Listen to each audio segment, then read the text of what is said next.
হে আমার রব, আমি আজ এক বিশাল ধূলিঝড়ের মাঝখানে দাঁড়িয়ে আছি। আমার চারপাশটা ঝাপসা। আমি জানি না আমি কোথায় আছি। আমি জানি না আমার গন্তব্য কোন দিকে। আমি হাঁটছি, শুধু হেঁটেই চলছি, কিন্তু আমার এই হাঁটার কোনো শেষ নেই। একসময় আমার রাস্তাটা কত পরিষ্কার ছিল। আমি জানতাম আমি কে, আমি জানতাম আমি কোথায় যেতে হবে। আমার নামাজের স্বাদ ছিল, আমার চোখে পানি ছিল, আমার অন্তরে শান্তি ছিল। কিন্তু হে আল্লাহ, দুনিয়ার এই রঙিন মেলায় আমি কখন যে আপনার হাতটা ছেড়ে দিয়েছি তা আমি টেরও পাইনি। আমি মোহের পেছনে ছুটতে গিয়ে, মরীচিকাকে পানি ভেবে ছুটতে গিয়ে আজ এক জনহীন প্রান্তরে এসে দাঁড়িয়েছি। এখন আমার ভয় করছে, ভীষণ ভয়। আমার মনে হচ্ছে আমি আর কোনোদিন ফিরতে পারবো না। আমি পথ হারিয়ে ফেলেছি। হে রব, আমার কম্পাস ভেঙে গেছে, আমার আলো নিভে গেছে। আমি আপনার সেই হারানো বান্দা, যে ঘরে ফেরার রাস্তা খুঁজে পাচ্ছি না। হে আল হাদি, দয়া করে আমাকে খুঁজে নিন, আমাকে আপনার পথে ফিরিয়ে আনুন। আসসালামু আলাইকুম ওয়া রাহমাতুল্লাহি ওয়া বারাকাতুহু। আমাদের এই প্রশান্তির আয়োজনে আপনাকে স্বাগতম। আজ আমাদের এই আধ্যাত্মিক সফরের 59তম পর্ব। আমরা আজ কথা বলবো এমন এক অনুভূতি নিয়ে যা আমাদের বুকের ভেতরটা দুমড়ে মুচড়ে দেয়। তা হলো হারিয়ে যাওয়া বা বিপথগামী হওয়ার যন্ত্রণা। আপনি যদি আমাদের এই সফরের নতুন সঙ্গী হয়ে থাকেন, তবে এই আধ্যাত্মিক যাত্রায় আমাদের সঙ্গী হয়ে থাকতে পারেন। আমরা বিশ্বাস করি প্রতিটি কথা, প্রতিটি স্মরণ হৃদয়ের মরচে পড়া দাগগুলোকে মুছে ফেলতে সাহায্য করে। আপনার ইমানি জীবনকে আরও সমৃদ্ধ করতে চান? আমাদের ব্লগে পড়ুন অনুপ্রেরণামূলক প্রবন্ধ, শুনুন হৃদয় ছোঁয়া অডিও এবং আপনার জীবনের প্রতিটি প্রশ্নের ইসলামিক সমাধান খুঁজে নিন। আজই ভিজিট করুন আমাদের ওয়েবসাইট www.ummakonth.com। আজকের এই মোনাজাতটি সেই সব ভাই বোনদের জন্য যারা একসময় দিনের পথে ছিলেন বা যারা দিনের পথে আসতে চান কিন্তু মাঝ পথে এসে খেই হারিয়ে ফেলেছেন, যারা পাপের অন্ধকারে বা দুনিয়ার ব্যস্ততায় এতটাই দূরে চলে গেছেন যে এখন ফেরার পথটা তাদের কাছে অসম্ভব মনে হচ্ছে। আমরা কেন হারিয়ে যাই? আমরা ভাবি আমরা হঠাৎ একদিন হারিয়ে গেছি। না, হারিয়ে যাওয়াটা কোনো আকস্মিক দুর্ঘটনা নয়, এটা একটা ধীর প্রক্রিয়া। যেমন একটা জাহাজ যখন সাগরে চলে, তার কম্পাস যদি মাত্র 1 ডিগ্রি সরে যায় তবে শুরুতে কিছুই বোঝা যায় না, কিন্তু কয়েকদিন পর দেখা যায় জাহাজটা তার গন্তব্য থেকে 1000 মাইল দূরে চলে গেছে। আমাদের জীবনটাও ঠিক তাই। প্রথমে আমরা একটা ছোট সুন্নাত ছেড়ে দেই, তারপর আমরা একটা ওয়াজিব নিয়ে অবহেলা করি, তারপর আমরা হারামের দিকে একটু উঁকি দেই।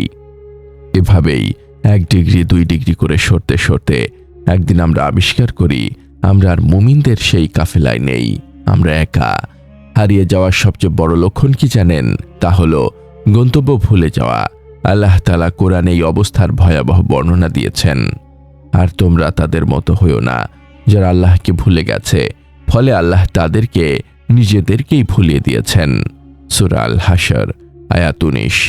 যখন মানুষ আল্লাহকে ভুলে যায়, সে তখন নিজেকেও ভুলে যায়। সে ভুলে যায় সে কে, সে কেন এসেছে, তার জীবনের উদ্দেশ্য কি। সে তখন পশুর মতো শুধু খাওয়া পড়া আর ভোগের পেছনে ছুটতে থাকে। তার আত্মাটা ভেতরে চিৎকার করে কাঁদে, কিন্তু সে সেই কান্না শুনতে পায় না। এটাই হলো প্রকৃত পথভ্রষ্টতা। কিন্তু হে আমার ভাই, আমার বোন, আপনার জন্য একটা সুসংবাদ আছে, একটা বিশাল সুসংবাদ। আপনি যে আজ এই ভিডিওটি শুনছেন, আপনি যে মনে মনে বলছেন আমি হারিয়ে গেছি, এটাই প্রমাণ করে যে আপনি আসলে পুরোপুরি হারিয়ে যাননি। কারণ যে পুরোপুরি হারিয়ে যায়, যে মৃত হয়ে যায়, সে তো বুঝতেই পারে না যে সে হারিয়েছে।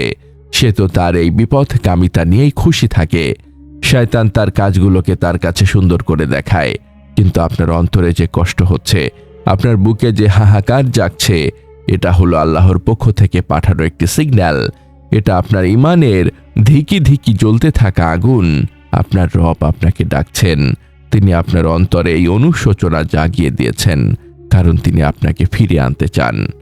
আমাদের প্রিয় নবী রাসূলুল্লাহ সাল্লাল্লাহু আলাইহি ওয়াসাল্লাম এক অদ্ভুত উপমা দিয়েছেন। তিনি বলেছেন, আল্লাহ তার বান্দার তাওবায় কতটা খুশি হন। মনে করো এক ব্যক্তি মরুভূমিতে তার উটের ওপর সফর করছে। সেই উটের পিঠেই তার খাবার ও পানি। হঠাৎ সে ক্লান্ত হয়ে ঘুমিয়ে পড়ল। জেগে দেখল তার উটটি হারিয়ে গেছে। সে পাগলের মতো খুঁজল কিন্তু পেল না। সে নিশ্চিত মৃত্যু জেনে হতাশ হয়ে একটা গাছের নিচে শুয়ে পড়ল মৃত্যুর অপেক্ষায়। হঠাৎ চোখ মেলে দেখল তার সেই হারানো উটটি খাবার ও পানিসহ তার শিয়রে দাঁড়িয়ে আছে।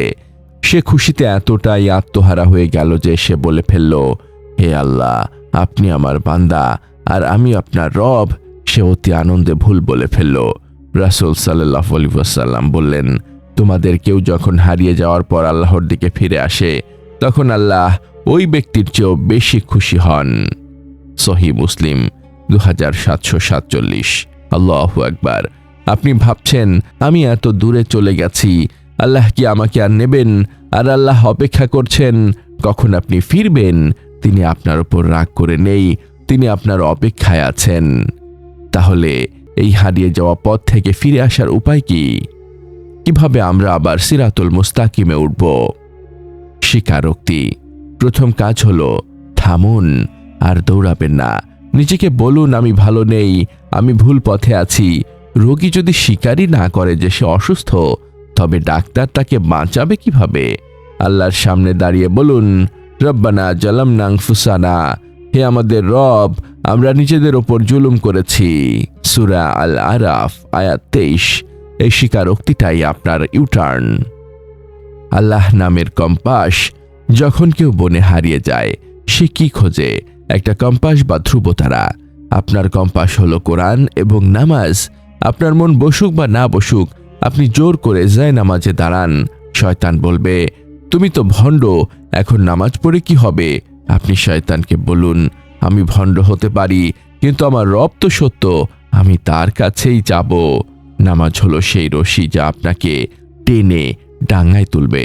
পরিবেশ পরিবর্তন। আপনি যে বন্ধুদের সাথে মিশে হারিয়ে গেছেন, যে পরিবেশে থেকে পথভ্রষ্ট হয়েছেন, সেই পরিবেশ আপনাকে ফিরতে দেবে না। আপনাকে হিজরত করতে হবে, স্থান ত্যাগ করতে হবে অথবা সঙ্গ ত্যাগ করতে হবে। নেককার মানুষের সাথে মিশুন, তাদের সাথে বসলে আপনার ব্যাটারি চার্জ হবে। হতাশাকে না বলুন।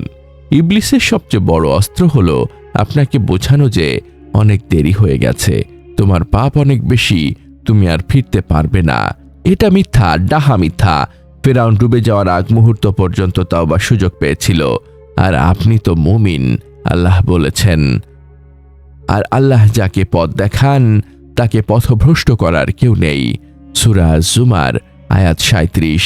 আপনি শুধু হাতটা বাড়ান, আল্লাহ বলেছেন, যে আমার দিকে হেঁটে আসে আমি তার দিকে দৌড়ে যাই। হেদায়েতের দোয়া। প্রতি ওয়াক্ত নামাজে আমরা কি বলি? ইহদিনা সিরাতাল মুস্তাকিম, আমাদের সরল সঠিক পথ দেখান। এটা শুধু একটি বাক্য নয়, এটা একটি আর্তনাদ। এটাকে এখন থেকে মন থেকে বলুন।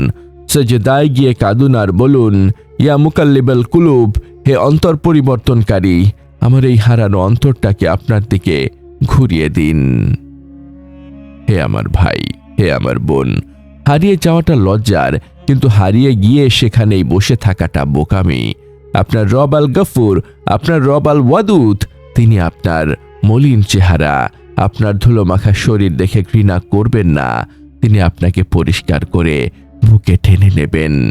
আজ এই মুহূর্তেই সিদ্ধান্ত নিন, আমি ফিরব, আমি আর দুনিয়ার পেছনে ছুটব না, আমি আমার রবের কাছে ফিরব। হে আল্লাহ, হে আল হাদি, হে আন নূর, আমি আপনার সেই পথহারা বান্দা। আমি অন্ধকারের গোলক ধাঁধায় আটকে গেছি। আমার চারপাশের পাপের দেওয়াল আমাকে ঘিরে ধরেছে। আমি ফিরতে চাই হে রব, কিন্তু আমার পায়ে শেকল, আমার চোখে ধুলো। আপনি ছাড়া কে আছে আমাকে উদ্ধার করার? হে আল্লাহ, আপনি আমার হাত ধরুন, আমাকে এই গর্ত থেকে টেনে তুলুন, আমাকে সেই পথ দেখান যে পথে চললে আপনার সন্তুষ্টি পাওয়া যায়। আমাকে সেই আলো দিন যা দিয়ে আমি সত্য ও মিথ্যার পার্থক্য করতে পারি। আমার অন্তরকে আপনি বক্র হতে দেবেন না। আমাকে হেদায়েত দেওয়ার পর আর গোমরাহ করবেন না। আমি আপনার কাছে আত্মসমর্পণ করছি। আমাকে আপনার বান্দা হিসেবে কবুল করে নিন।